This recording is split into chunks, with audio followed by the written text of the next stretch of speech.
communities, cities, and even provinces. You have earned your place through hard work, perseverance, and sacrifice. And in this competition, there are only two outcomes we expect. That is, you either win or learn. There is no losing in MRAA. Every race run, every game played, every point contested is an opportunity to grow, to become better, stronger, and wiser. So athletes, give your best, embrace every moment, and honor both victory and defeat with humility and grace. Ang ganda po ng ating napakinggan, nakalugati na ating RCC Chair was promised intrinsic and extrinsic rewards when you will make it to this athletic meet. Si Mayor nag-isasakong was asking me kung totoo ba yan. And I told her, yes.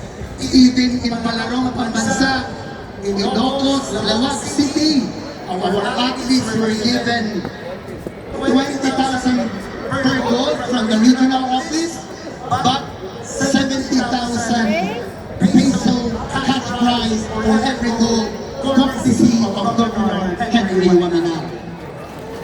And all these, ladies and gentlemen, we all converge to battle for the wins that we shall make in Batalarong Pambansa at the Prosperidad at Agusan del Norte. Remember, last year we ranked number 5. We were supposed to be number 4, but we were overtaken by Davao region because they won 14 goals in dance sports.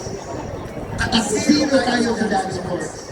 At ako'y hindi masyadong kumbinsido sa resulta ng dance sports because subjectivity will always play in the game. Hindi katulad sa boxing, kapag ikaw ay nagtumba at natatalo, crystal clear ang inyong manalo. Last year in Lawag City pa lang ang bansa, the National Capital Region came out the champion. First runner-up was the largest Calabarzon Region 4A. Third was Western Visayas. Fourth is Davao Region, but Northern Mindanao landed number 5. Let's give a big round of applause to that. And I know we can do better this year. With all the inspirations as we stage this meet here in Bukidnon, without a doubt, we shall be able to increase our victory for this Palarong Pambansa. Ladies and gentlemen, this athletic meet is also a celebration of connection. Beyond the medals, the rankings, you will renew old friendships and build new ones across the region. You will meet fellow athletes who share your passion, your struggle, and your dreams. These bonds will last far beyond this event. As we compete, let us also look ahead. MRAA serves as the stage where we select the finest athletes who will represent Northern Mindanao in Palarong Pambansa 2026 and Prosperidad Agusan del Norte this May. This is our chance to once again prove that we are a region to watch out. Ladies and gentlemen, to be number 5 out of 19 competing delegations in the National Palarong is a big victory. So let the games begin with hearts full of passion, minds focused on excellence, and spirits fueled by resilience. Athletes of Northern Mindanao, inspire excellence, ignite resilience, and make our region truly proud of you. Daghang salamat, mabuhay, bigatan, bigatan, we learn and win as one. Congratulations, MRAA 2026. Dedication and sportsmanship of our youth at the MRAA 2026. We are privileged to hear from a leader whose commitment to community development and youth empowerment inspires Bukidnon. servant who nurtures growth in athletics, academics, and leadership. He provides guidance and inspiration for the next generation. With great pride, let's welcome the city mayor of Malaybalay City, Attorney J. Juan R. Pamillara, for his message to our athletes and delegates.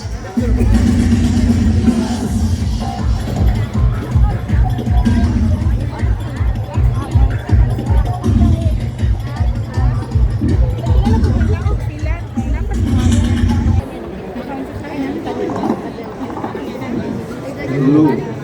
Mayang hapon kinailan, mayang hapon kinatatanan. Sa ato ang Senador Juan Miguel Zubiri ang siyang pagpakan. Tanan ang mga congressman, pilihan din sa Ikinon, Congressman Jumen and Manuel Acosta ang siyang pagpakan. Congressman Anthony Johnny Ores, Congresswoman Zubiri, sa ato ang congresswoman sa district, congresswoman Rocky, party congresswoman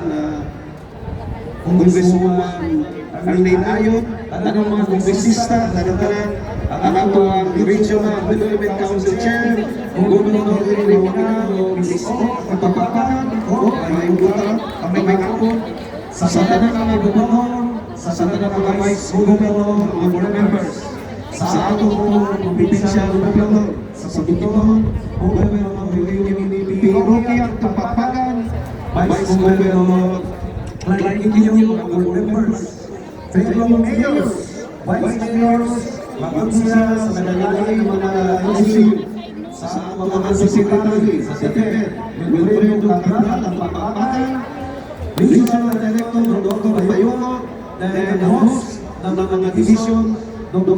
Caso, Dr. Reyes, and Dr. Torres. At sa pagpapakan, at ang mga schools division sa committee, focuses, mga candidates, tanan-tanan. I would like to take this opportunity na welcome ang inatag ko na stay rin sa Malaybalay, si City Bukidnon, si Isko, mga tutor, mga memories, o mag-inatag ko na mabalik-balik ko sa Malaybalay.